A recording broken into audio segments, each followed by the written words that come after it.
పూరా లోకల్. నమస్తే, welcome to పూరా లోకల్.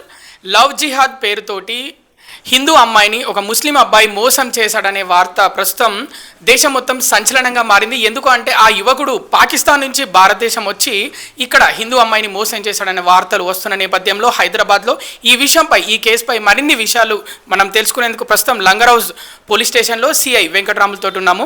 సార్ చెప్పండి, అసలు ఈ కేసుకు సంబంధించి అసలు ఏంటి, ఫహాద్ అనే వ్యక్తి కీర్తి అనే అమ్మాయిని అసలు ఎప్పుడు కలిశాడు, ఏం జరిగింది అసలు? వీళ్ళు 2015-16 సంవత్సరంలో 20/7 అనే కంపెనీలో, సాఫ్ట్వేర్ కంపెనీలో పనిచేస్తున్నారు.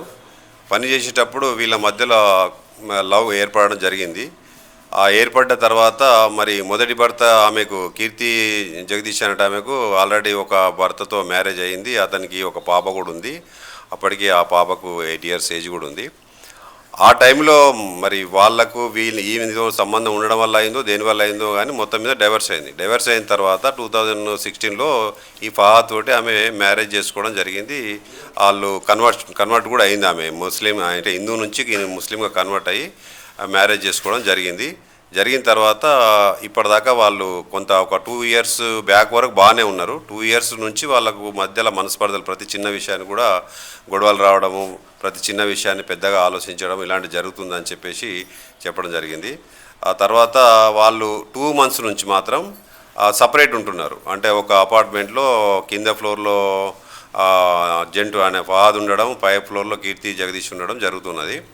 ఈమె ఇతన్ని ఏం చేస్తున్నాడు, ఇతను ఎందుకు అట్లా ప్రవర్తిస్తున్నానని చెప్పేసి ఇతని ప్రవర్తన అనుమానిస్తూ ఆమె అతన్ని ఏ విధంగానైనా ఇతనికి ఆ అక్రమ సంబంధం ఉంది, దాన్ని పట్టుకోవాలని చెప్పేసి అతన్ని వెంటాడడం జరిగింది. వెంటాడడంలో భాగంగా నిన్న రాత్రి బంజారాహిల్స్ ఏరియాలో వెళ్తే, బంజారాహిల్స్ 12 రోడ్ నెంబర్ 12కి వెళ్తే అక్కడ జబీనా ఫాతిమా అనే అమ్మాయితోటి అక్రమ సంబంధం పెట్టుకొని ఆమెతో కాంటాక్ట్లో ఉండడం ఆమె గమనించి అక్కడ నుంచి వాళ్ళని బంజారాహిల్స్ పోలీస్ స్టేషన్కి తీసుకెళ్ళడం జరిగింది.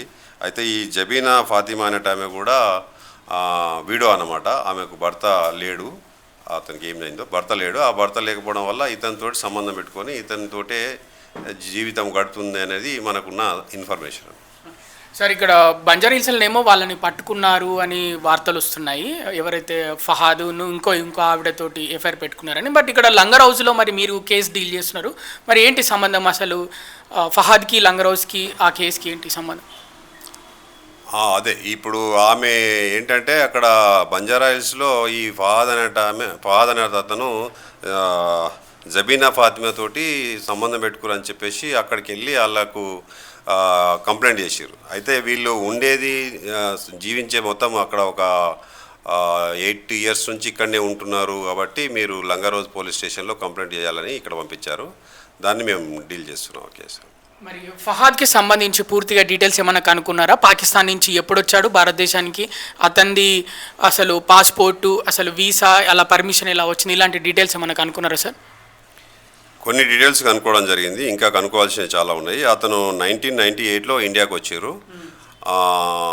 1990లో వాళ్ళ యాక్చువల్గా మదర్ అండ్ ఫాదర్ మ్యారేజ్ చేసుకొని సౌదీ అరేబియాలో ఉన్నారు. ఆ సౌదీ అరేబియాలోనే ఆ పిల్లలు పుట్టారు. పిల్లలు పుట్టిన తర్వాత 1998లో ఫాదర్ చనిపోవడం జరిగింది. ఆ ఫాదర్ చనిపోయిన తర్వాత వాళ్ళు ఇండియాకు వచ్చారు. ఈ మదర్ ఎవరైతే ఉన్నారో ఆమె ఇండియన్ సిటిజన్, ఫాదర్ వచ్చేసి పాకిస్తాన్ సిటిజన్. అయితే మ్యారేజ్ అయిన తర్వాత ఆమె కూడా పాకిస్తాన్ సిటిజన్గా మారిపోయిన తర్వాత వీళ్ళు ఈ ఇండియాకి వచ్చిన తర్వాత ఇండియా యొక్క సిటిజన్షిప్, వాళ్ళ మదర్ మాత్రం పాకిస్తాన్ సిటిజన్షిప్ ఉంది. ఇతనికి ఇండియన్ సిటిజన్షిప్ కోసం 2018లో అప్లై చేసిండు. అది మనకు ఒక కాపీ వచ్చింది. ఇంకా మిగతా డీటెయిల్స్ అన్నీ క్లియర్గా రావాల్సి ఉన్నాయి. అవన్నీ చూస్తున్నాం, మేము వెరిఫై చేస్తాం ప్రతిదీ. వాళ్ళ సిస్టర్ ఒక ఆమె ఉంటుంది, ఈయన తర్వాత ఆమె సిస్టరు, ఆమె కూడా ఇండియన్ పాస్పోర్ట్ ఉందని చెప్పడం జరుగుతుంది. అవి కలెక్ట్ చేసుకోవాలి. ఇంకొక బ్రదర్ ఉన్నాడు, 2 బ్రదర్లో ఒక పెద్ద బ్రదర్కు ఇండియన్ పాస్పోర్ట్ ఉందని అతను చెప్తున్నాడు, అది కూడా కలెక్ట్ చేసుకోవాలి. చిన్న బ్రదర్కి ఏమి లేదు, ఇంకా ఏ సిటిజన్షిప్ లేదు, అతను అట్లానే ఉంటున్నాడు అనేది మాకు తెలిసిన సమాచారం. దాని మీద డీటెయిల్గా ఎంక్వైరీ చేయాల్సి ఉన్నది. ఫహాద్కి సంబంధించి అంటే ఆయన ఏదైతే ఆఫీస్లో పనిచేస్తున్నారో ఆ ఆఫీస్కి సంబంధించి కూడా అంటే అక్కడ ఎప్పటి నుంచి పనిచేస్తున్నారు, ఏంటి, ఏమైనా డీటెయిల్స్ తెలిసాయా? అదే సార్, ఇంకా ఇప్పుడే మనకు ఇన్వెస్టిగేషన్ స్టార్ట్ అయింది. అవన్నీ కూడా తెలుసుకోవాల్సి ఉన్నది, తెలుసుకుంటాం.